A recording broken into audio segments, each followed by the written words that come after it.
आज हम काउंसलिंग के बारे में डिस्कशन करेंगे। 12th के बाद IIT, NIT, triple IT, GFTI किसी भी इंजीनियरिंग कॉलेज में काउंसलिंग के बारे में डिस्कस करेंगे। देखिए, हर किसी का एक ड्रीम होता है, सपना होता है। चाहे आप 10th के बाद उस सपना को बनाते हैं या फिर 12th के बाद कई उस सपना को बनाते हैं या फिर बहुत लाइफ में बहुत पहले से वो सपना बना लेते हैं कि मुझे इन रेपुटेटेड कॉलेज में किसी भी तरह से एडमिशन लेना है, इन रेपुटेटेड कॉलेज में किसी भी तरह से एडमिशन लेना है, और उसके लिए वो बहुत मेहनत करते हैं। 10th के बाद आप 2 साल मेहनत करते हैं, कई 1 साल मेहनत करते हैं, 1 साल 2 साल मेहनत आप करते हैं। लेकिन मैंने ऐसे कई बच्चे देखे हैं, कई स्टूडेंट्स देखे हैं जो इतनी मेहनत करने के बाद भी अपने ड्रीम के कॉलेज में, अच्छे रेपुटेटेड कॉलेज में एडमिशन नहीं ले पाते, क्योंकि उनके पास कमी होती है प्रॉपर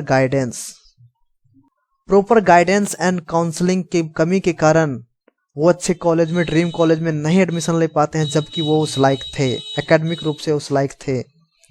तो जरूरी है कि आपके पास एकेडमिक के साथ साथ नॉन एकेडमिक नॉलेज भी होनी चाहिए।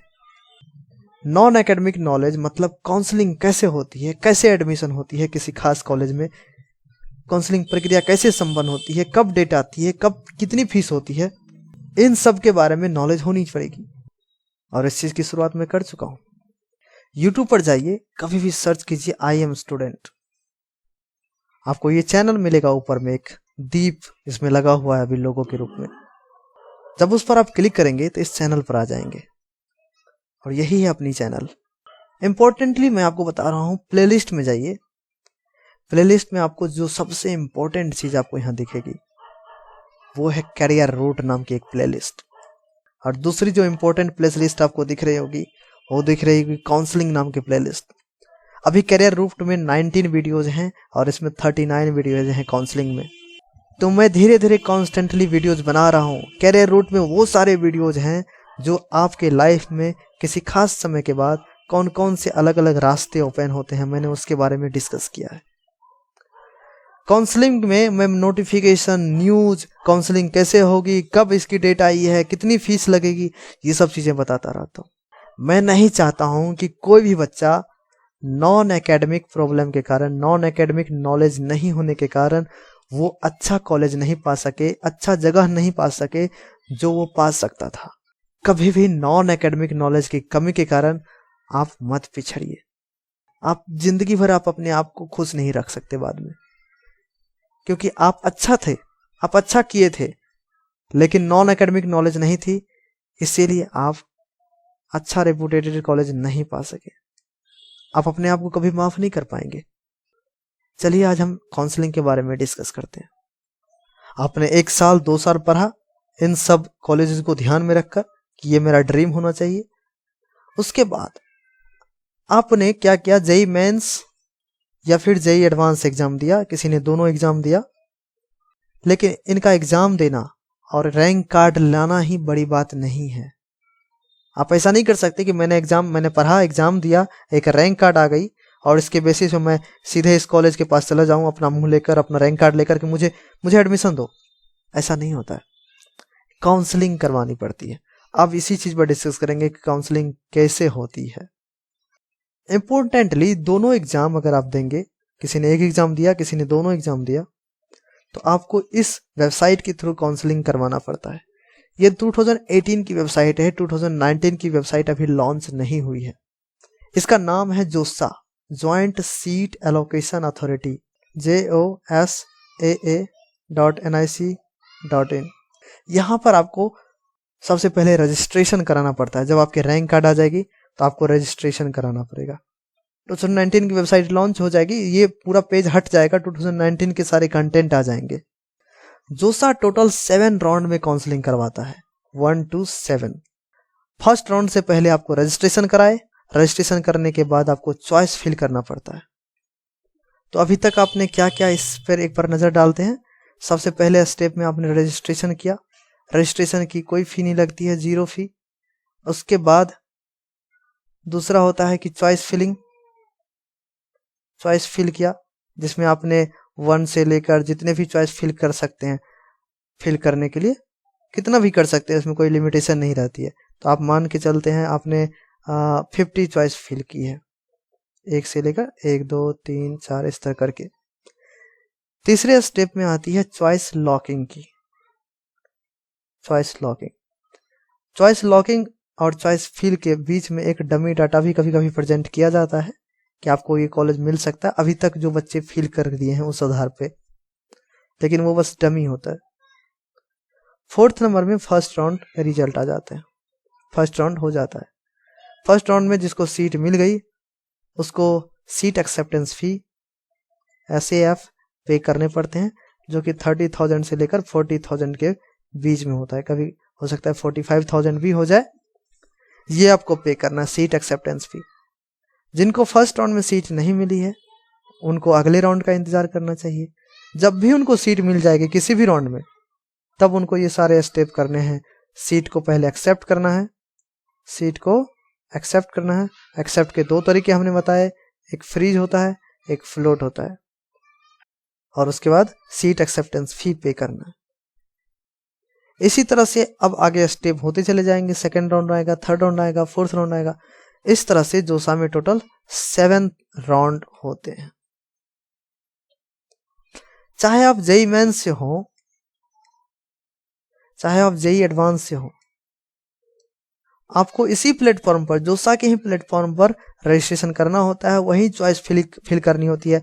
जो बच्चे जेई एडवांस का एग्जाम दिए हुए होंगे, उनको जेई एडवांस में रैंक आई होगी, उनके लिए वो सारे IITs भी ऑप्शन में आएंगे चॉइस फिल करने के लिए। जो 101 से लेकर जितना भी मन भर सकते हैं आप चॉइस, उसमें IIT के भी ऑप्शन आएंगे, IIT के प्रोग्राम आएंगे। लेकिन जिन्होंने केवल जेई मेंस दे रखा है, उनके लिए जो चॉइस के लिए वहां ऑर्डर रहेगा और ऑप्शन रहेगा, केवल जेई मेंस के बेसिस पे ही जो कॉलेज मिल सकते हैं वो वहां पर ऑप्शन में आपको दिखाया जाएगा, उसी को आप चॉइस के रूप में फिल कर सकते हैं। तो ये बात रही जोसा की, जो कि फर्स्ट राउंड से लेकर 7th राउंड तक होती है। अब हम बात करते हैं स्पेशल राउंड की। स्पेशल मतलब ये भी एक एक्स्ट्रा राउंड है, इसको आप कुछ अलग मत समझिए, लेकिन नाम स्पेशल है। कुछ रूल्स इसमें अलग हो जाते हैं, जैसे कि इसमें अगर किसी को सीट मिलती है तो डायरेक्ट इंस्टीट्यूट जो आपको सीट मिली है वहां जाना पड़ता है। तो स्पेशल राउंड में कभी कभी 1 राउंड हो जाता है, कभी कभी 2 राउंड हो जाता है। 2 से ज्यादा आज तक नहीं हुए मैंने जो देखा है। स्पेशल राउंड के लिए अलग वेबसाइट पर जाकर आपको रजिस्ट्रेशन फिर से करना होता है। वो वेबसाइट का नाम होता है CSAB। ये था जोसा, JOSAA, जोसा ज्वाइंट सीट एलोकेशन अथॉरिटी। ये है CSAB, central seat allocation board, right. तो यहां जाकर रजिस्ट्रेशन करना पड़ता है। भले नाम अलग है, अलग अलग प्लेटफॉर्म है, लेकिन कोई खास अंतर नहीं है। ऐसा नहीं कि जोसा में आपने 7th राउंड तक किया था तो वो सब भूल जाएगा, सब कुछ अलग हो जाएगा। CSAB में अब नया सिरे से सब कुछ होगा। आपको जो भी कॉलेज मिला था वो खत्म हो जाएगा, आपको जो भी फी पेमेंट किया था आपने सीट एक्सेप्टेंस फी वो खत्म हो जाएगा। ऐसा कुछ नहीं होता है। नाम केवल अलग है, प्लेटफॉर्म अलग है। स्पेशल राउंड के लिए CSAB से होता है, बस इतनी बात है। एक बार CSAB की वेबसाइट में आपको दिखा देता हूँ। ये देखिए, csab.nic.in की ऑफिशियल साइट है। यहाँ देखें जोसा के बारे में चर्चा की गई है ना, मतलब जोसा से ही रिलेटेड होता है, ये नहीं कि ये बिल्कुल अलग एंटिटी है। यहाँ देखिए स्पेशल राउंड के लिए opening closing rank, special round 2 के लिए ओपनिंग क्लोजिंग रैंक, बहुत सारी डाटास दिए गए हैं। ये भी 2018 की ही वेबसाइट है, 2019 की वेबसाइट अभी लॉन्च नहीं हुई है। तो स्टूडेंट्स, ये सब मैंने आपको बताया कि काउंसलिंग के बारे में, काउंसलिंग कैसे होती है, कब करानी पड़ती है, कहाँ से करानी पड़ती है, कितनी फीस लगती है, वो फीस क्या बर्बाद हो सकती है, कभी भी बर्बाद नहीं हो सकती है। वो फीस मान चलिए 6 राउंड में भी जाकर आपको लगता है कि नहीं मैं अब कॉलेज नहीं लूंगा, यहाँ हो सकता है कि आप कहीं और स्टेट काउंसलिंग करा के अच्छे कॉलेज पा गए होंगे, तो उस समय भी ऑप्शन आता है कि विड्रॉ का ऑप्शन आता है कि आप जो सीट एक्सेप्टेंस फी 40,000 पे किया है उसको विड्रॉ कर सकते हैं।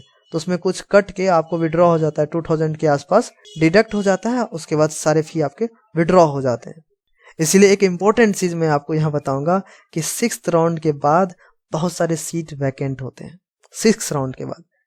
इसीलिए अगर आपको लगता है कि सीट तो मिलना चाहिए मुझे, लेकिन 6th राउंड तक आपकी धड़कनें तेज हो रही है, तो 7th राउंड में आपको कुछ ना कुछ राहत मिल सकती है, अगर आपको सीट मिलने वाली होगी तो उस रैंक पर। तो स्टूडेंट्स, जो भी इंपॉर्टेंट इंफॉर्मेशन थी वो मैंने आपके साथ शेयर किया। अब लास्टली एक दो अनाउंसमेंट करना चाहता हूँ। अभी तो मैंने आपको काउंसलिंग के बारे में बताया, लेकिन इस बार जोसा के थ्रू जो काउंसलिंग होगी वो लाइव में आकर काउंसलिंग करने वाला हूँ। लाइव, इतनी बड़ी अपॉर्चुनिटी शायद ही कोई देता होगा। लेकिन इसके लिए मेरी एक शर्त है कि अगर इस चैनल की सब्सक्रिप्शन 5000 पार कर जाती है तब हम लाइव काउंसलिंग करेंगे। तो अभी से जितना हो सके फेस कैम के साथ लाइव करूंगा काउंसलिंग। अब ये क्यों होनी चाहिए, आप ही सोचिए कि मैं लाइव काउंसलिंग कर रहा हूं, मैं लाइव हूं, 100-150 बच्चे ही उसमें लाइव आ रहे हैं, उसको वॉच कर रहे हैं, तो क्या मतलब है? कुछ ज्यादा मतलब नहीं बनता।